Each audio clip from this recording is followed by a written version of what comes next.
But I would imagine being a Roth novel, it's not just about, oh, somebody contracts polio, what a terrible thing. It's also weaving in other themes as well. Like what?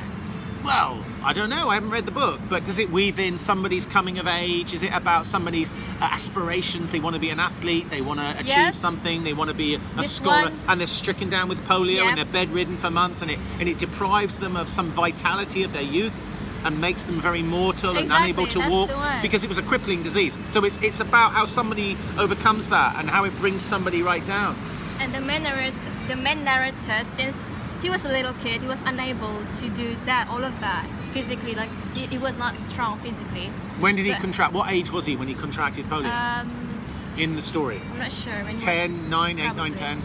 But they didn't know that it was actually polio. So it was still like... It was like just a small dose of it. Yeah, and then... Okay. So he couldn't get into the war because he wanted to, because everyone was in the war. Yeah. And until he got older, so he decided to just be a PE teacher, basically.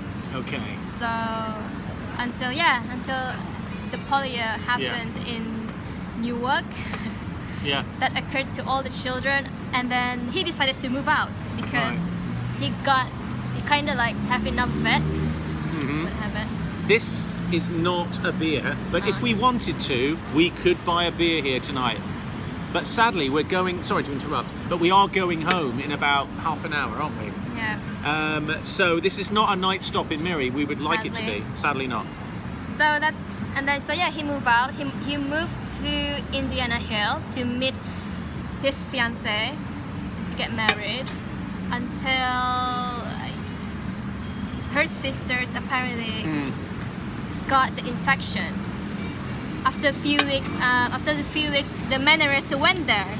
Yeah. So as well, there's another student that he got into a new job, and then what would you say, okay, without saying this happened, that happened, what would you say strikes you in that Philip Roth novel, which is the first that you've read, that you would say really makes it special?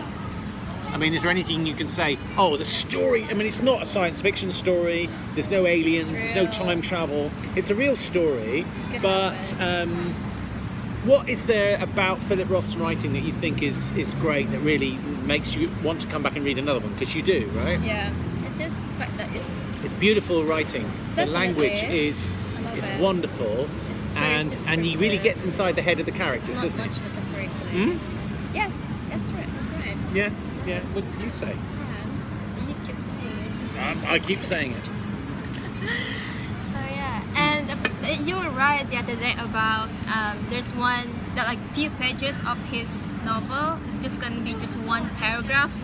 The whole thing is one. It's pretty dense, yeah. Sometimes he includes dialogue. He includes dialogue, and he doesn't break the paragraphs up. Yeah. He has a bit of dialogue, and somebody talks to somebody else. Or not at all. It's just explaining things. And he's just explaining something. It's just I love it, sometimes it's just a pure flow, you know. Imagine if you write the whole page in one paragraph, and you just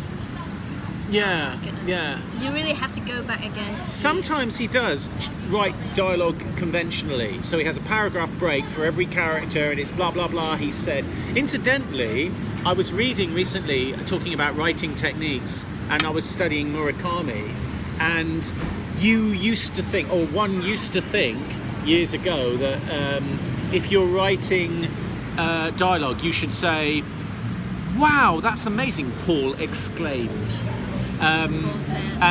I don't want to go with you to the shops, she sniffed. You know, and you constantly don't say he said or she said. You avoid it at all costs. But in fact, that becomes rather a cliche and rather tiresome. And the opposite is now true. It seems to be that it's better to just give the dialogue and put she said, or not to do anything. I found that's an interesting thing.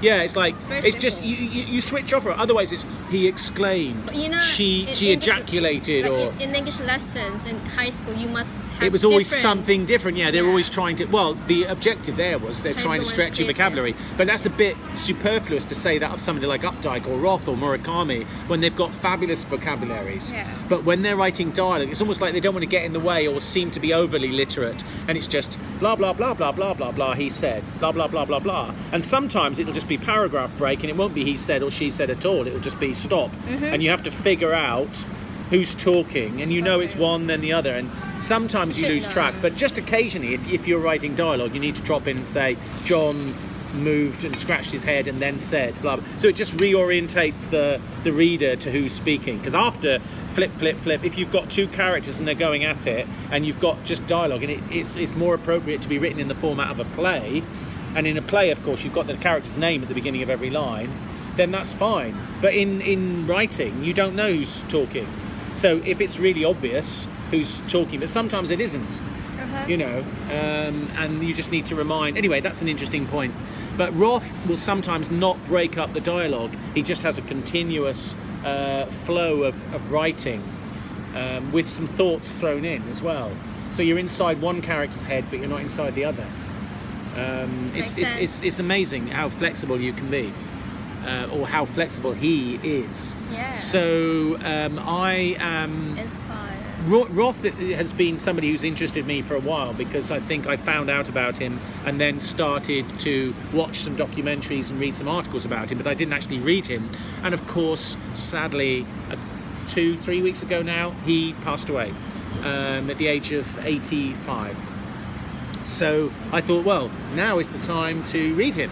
And I thought, well, what shall I read? And unlike my Murakami journey, where I just decided, accidentally at first, but I decided I would read everything Murakami wrote in chronological order. With Roth, I thought, I'm not going to do that. I don't know if I am going to read all of Roth. I'm just going to dive into the really important works. I'll just find, you know, what are the ones that are really rated highly, and let's just read those. You know, rather than read 6 or 7 books that may or not be his greatest works. So that's what I've done. And we're going to leave you with that, because this is going to be an extremely long... This has been 20 minutes of a video, and it will take ages to upload. So thank you very much. This is me, over and out from Miri. We'll wave goodbye. Cheers.